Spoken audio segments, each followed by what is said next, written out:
Bonsoir à tous. J'espère que vous allez bien. Ce soir, nouveau sujet.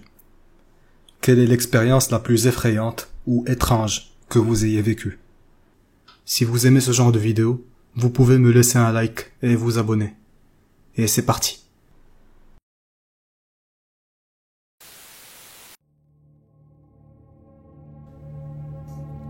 J'ai déjà raconté cette histoire auparavant, et ça me fout toujours les jetons. En grandissant, il y avait cette fille qui terrifiait tous les autres enfants du quartier. Par exemple, elle disait à toutes les filles qu'il y avait des gens morts et en sang dans la forêt derrière chez elle. Tous les enfants étaient terrorisés et racontaient tout à leurs parents, ce qui a conduit tous les pères à faire une recherche dans la forêt, pour ne trouver que des emballages de hot pocket et des bouteilles de bière vides. Après ça, tous les gamins du quartier refusaient de s'approcher d'elle, moi y compris. Quelques années plus tard, mes parents ont divorcé. Le jour où les déménageurs sont venus chez mon père pour prendre les affaires de ma mère, la fille est apparue de nulle part. Elle a dit que Matt n'aimait pas que mes parents divorcent. Mon père a fini par me dire que Matt était son ami imaginaire et qu'il était souvent trop présent dans sa vie. Même si j'ai arrêté d'être ami avec elle, ses parents étaient toujours amis avec mon père. Ses parents ont dit à mon père que Matt pouvait contrôler les lumières. Il a même fait disjoncter le courant une fois. Matt frappait aussi sur les portes la nuit, et s'il était ignoré, ça continuait encore plus fort. 2 ans après le divorce de mes parents, mon père a décidé d'inviter toute cette famille pour rattraper le temps perdu. Je suppliais mon père de ne pas faire ça, mais il a dit que ce serait gentil. Quand ils sont venus, mon père m'a dit de jouer avec la petite fille dans ma chambre, parce que j'avais une nouvelle télé. Je la conduis dans ma chambre, et elle se comporte normalement. J'étais toujours flippé, parce qu'elle était simplement assise par terre, pendant que j'essayais de mettre un film dans mon lecteur DVD. Et je vous jure, de nulle part, en plein milieu de la conversation, d'une voix très sérieuse, elle a dit « Matez-la ». À ce moment précis, les lumières ont clignoté, et j'ai foutu le camp de ma chambre en pleurant. Ses parents sont entrés en courant dans ma chambre, ils ont traîné leur fille dehors et sont rentrés chez eux. J'ai refusé de dormir dans ma chambre pendant des semaines. Je n'ai pas beaucoup entendu parler de cette famille depuis lors. J'ai entendu dire que Matt contrôlait toujours les lumières, mais je ne sais pas s'il est toujours dans les parages. Quand les lumières clignotent ou qu'une ampoule se casse, je panique toujours.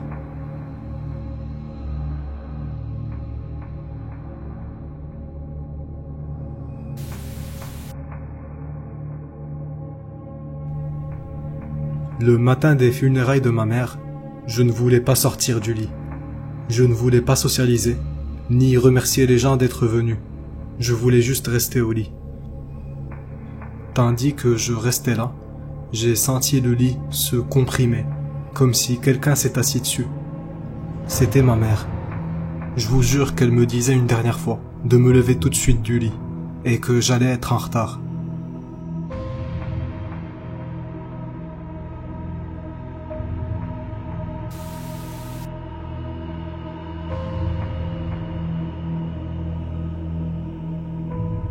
Mon père est un de ces gens qui sont complètement sérieux. Il ne rit que très rarement, et il n'est pas du genre à raconter des bobards ou même des blagues. C'est le type de personne que l'on prend très au sérieux.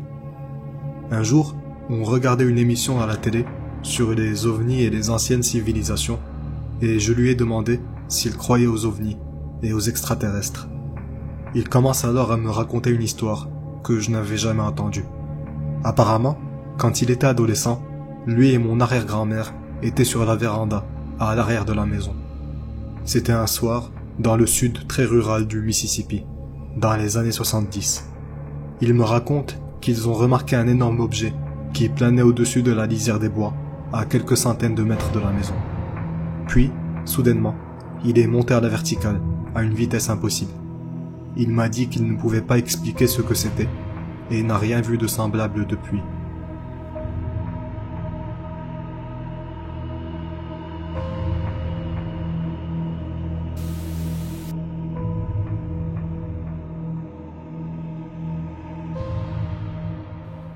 Mon frère a été diagnostiqué d'un cancer quand il avait 3 ans.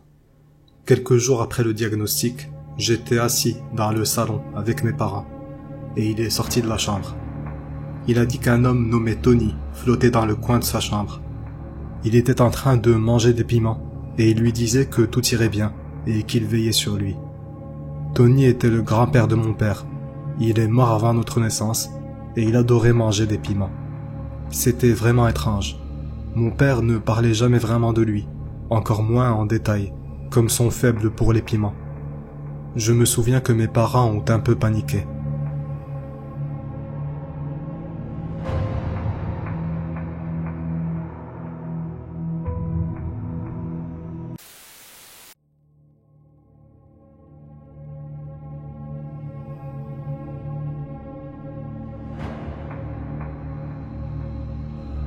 J'ai vécu des expériences étranges dans ma vie, mais voici l'une des plus dérangeantes que j'ai personnellement vécues. Mes parents vivent dans une maison qui a été construite dans les années 1760, dans la côte sud du Maine. C'est une longue maison, avec une cheminée au centre.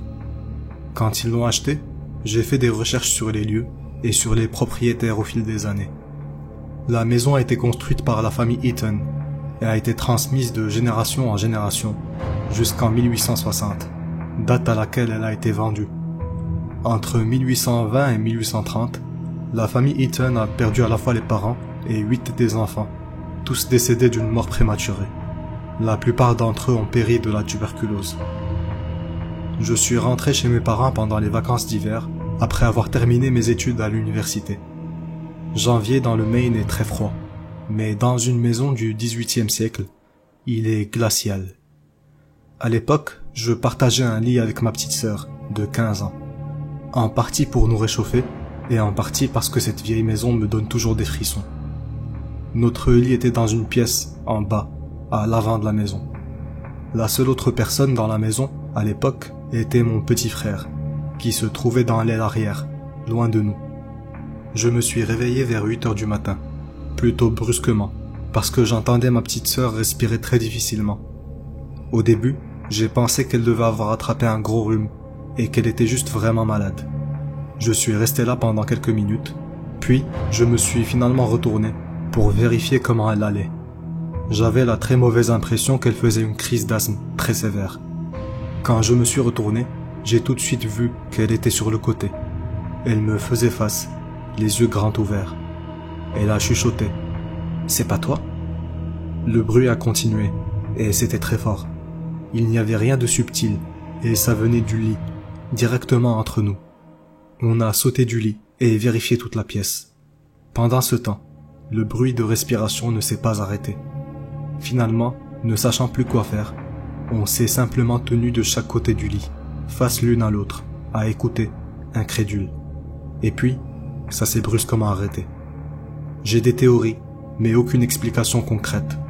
Pour moi, ce bruit ressemblait terriblement à quelqu'un qui souffrait de la tuberculose. Mais qu'est-ce que j'en sais? Mes parents possèdent la maison depuis près de 20 ans. Et beaucoup de choses étranges se sont produites depuis.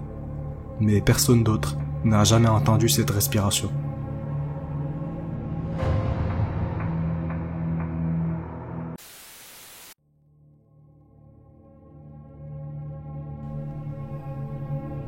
C'est une histoire que j'ai rarement racontée à quiconque, parce que c'était véritablement la chose la plus proche d'un événement surnaturel que j'ai jamais vécu. Et ça m'a fait vraiment peur. J'ai un petit frère. Il a 3 ans de moins que moi. Quand j'étais en 6e année, nous étions seuls à la maison, pendant l'été, et on jouait entre nous. On se chamaillait, on se courait après dans la maison, etc. Rien de bien extraordinaire. Je me suis retrouvé à le poursuivre dans la chambre de nos parents, et on se lançait des trucs l'un à l'autre, faisant semblant de nous battre sur le lit. Des trucs d'enfants, quoi. L'idée m'est venue de lui faire peur, en éteignant la lumière. Il n'y avait pas de fenêtre dans la chambre de nos parents, donc quand les lumières étaient éteintes, c'était complètement noir, sauf pour la faible lumière qui passait sous la porte.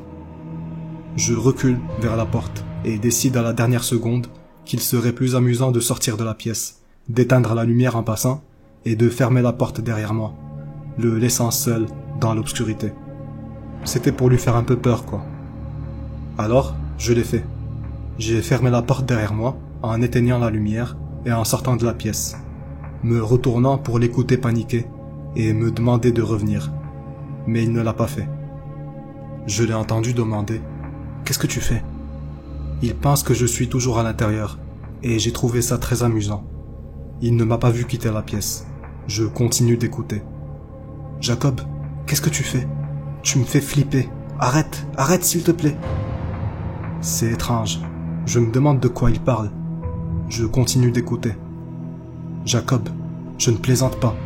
Éloigne-toi de moi et rallume la lumière. Maintenant. Sinon je vais dire à maman que tu m'as fait peur. » En rigolant, je lui crie à travers la porte. « Je suis dehors !» Il crie, fort, comme s'il avait été poignardé ou quelque chose du genre. Un cri à vous glacer le sang. Je panique complètement et j'essaie d'ouvrir la porte. C'est verrouillé. Je n'ai pas verrouillé la fichue porte. Pourquoi est-ce qu'elle est fermée?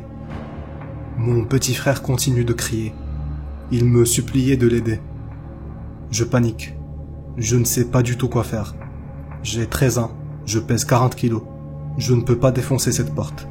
Mon petit frère est en danger et je dois le rejoindre. Il arrête de crier. Je réessaie la poignée de la porte et à ma grande surprise, elle s'ouvre facilement. Elle n'est plus verrouillée. J'ouvre la porte et je rallume la lumière. Je vois mon frère dans le coin, en train de pleurer.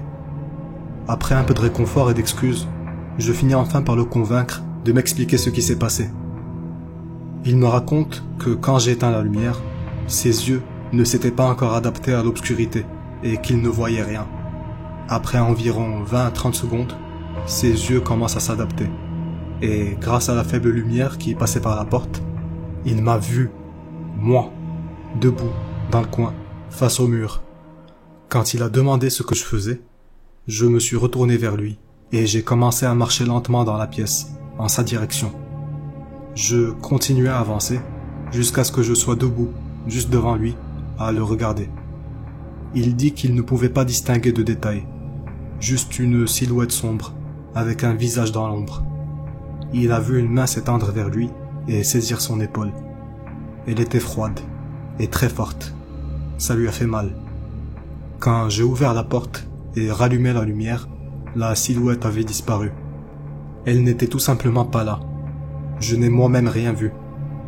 Mon frère a maintenant 23 ans. J'en ai 26.